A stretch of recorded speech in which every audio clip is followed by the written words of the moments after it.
Good morning, students. We'll continue with our next topic. In the previous video, you have seen about the structure of the nucleus. Now, with the structure of a nucleus, we are going to go in detail about the different parts here. Coming towards a nuclear membrane or a nuclear pore.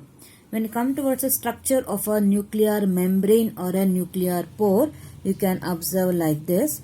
So, this forms about the outer membrane structure. So this will be with your outer membrane. This is with your inner membrane.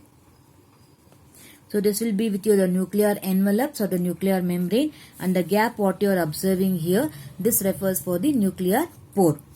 The nuclear inner membrane is also made up of a certain structure which forms as a very thin region, and that is called as the fibrillar lamina.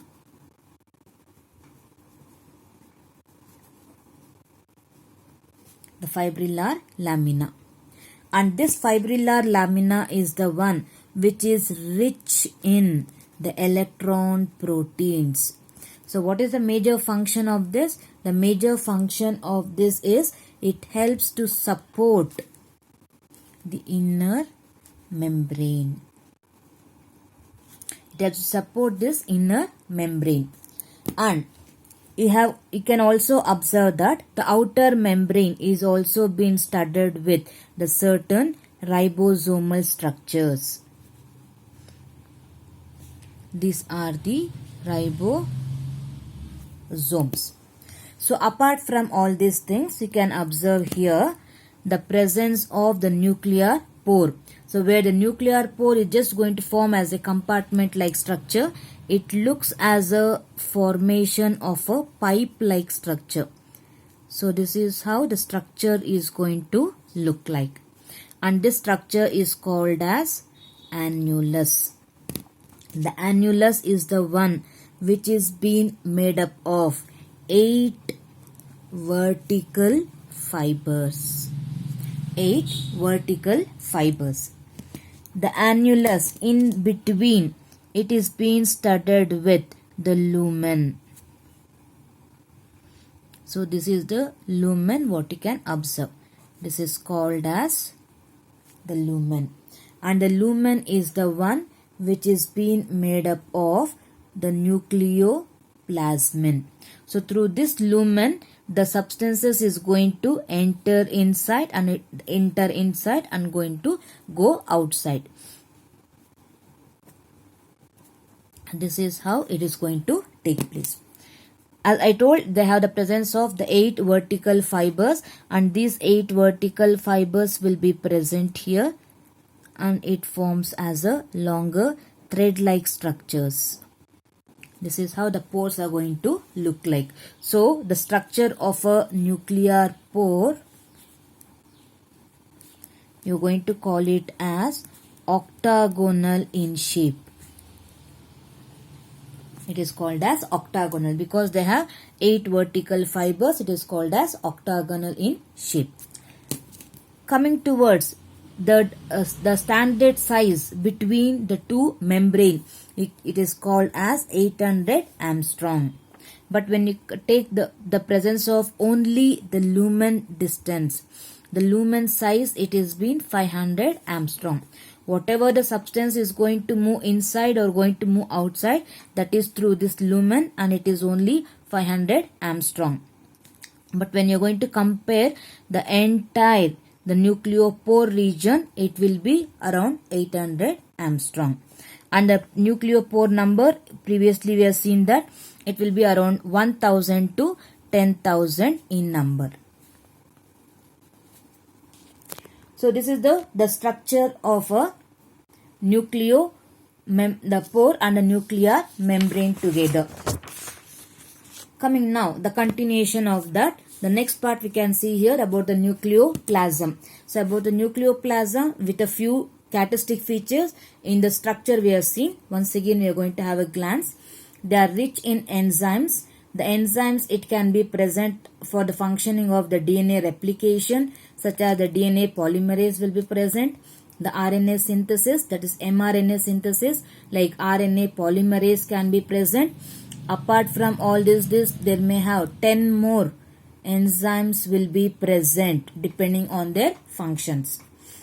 They also have the certain enzyme activators like the magnesium and the manganese, which is going to help for the activation of enzymes for its functioning or synthesis. It also has mRNA, rRNA and also the tRNA structures. It is slightly alkaline in nature, where they have the pH of 7.4 to 7.6, or it may be 7.2 also. So there is plus or minus 2 from 7.4. It is minus means it will be 7.2 plus 7.6. This is the characteristic features of a nucleoplasm. Coming now towards the nucleolus. The nucleolus was discovered by Fontana in the cells of eel, that is the anguilla. They are associated with NOR. NOR refers for the nucleolar organizer region. It is called as a nucleolar organizer region. So usually it will be present on the chromosomes, that is with the SAT chromosomes. So where the SAT chromosomes are present, how it is the structure is going to look like, we are going to see during when we start about the chromosomes. Now, associated with NOR, it does not have any membrane. The nucleolus does not have any membrane. While you are going to draw a nucleus, you are going to show it as a dense structure like this. But actually the nucleolus is not going to have like this, but it is going to have a structure like this, where these are called as the thread-like structures which are present.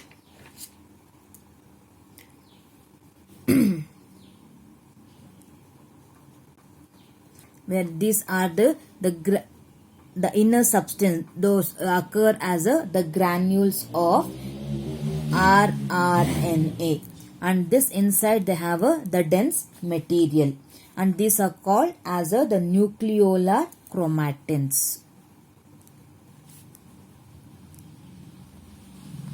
They are called as the nucleolar chromatins, and these are the dense material which consists like a granules of the mRNA. This is how the structure of a nucleolus is going to look like. But while drawing, we are going to just draw as a dense mark. Continue. The chromatin. The chromatin was discovered by Fleming. The chromatin means it appears as a thread-like structure itself. So where the thread-like structures can be observed? During the interphase. During the interphase, you can observe there are two types. One is called as heterochromatin. The other one is called as euchromatin. The heterochromatins are the one where you are going to call it as a non-transcribing. The word as a non-transcribing refers where there is no mRNA. When there is no mRNA, the protein synthesis is not going to take place. So it is going to occur as the late replication. In the heterochromatin, there are two types. One is called as the facultative heterochromatin. The other one is called as the constitutive heterochromatin. So during the facultative heterochromatin, you can tell that they are active for very less time. And this very less time, it may be a few minutes together.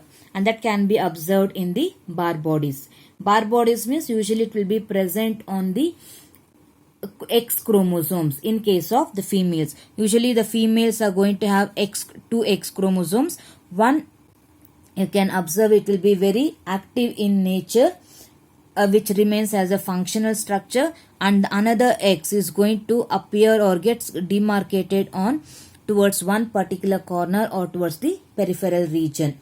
And this dark stained structure which is going to get attached, you are going to call it as the bar body, and that will be present usually in case of the females. And the another one you are going to call it as the constitutive heterochromatin, where you are going to call it as the non-active. It is entirely non-active. The another type of a chromatin, it is called as euchromatin.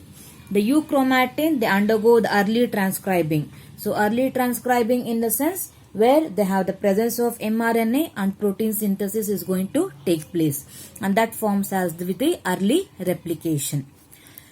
When you come towards the chromatin means, as I told, it is going to occur as a thread-like structure which is going to get condensed into the chromosomes.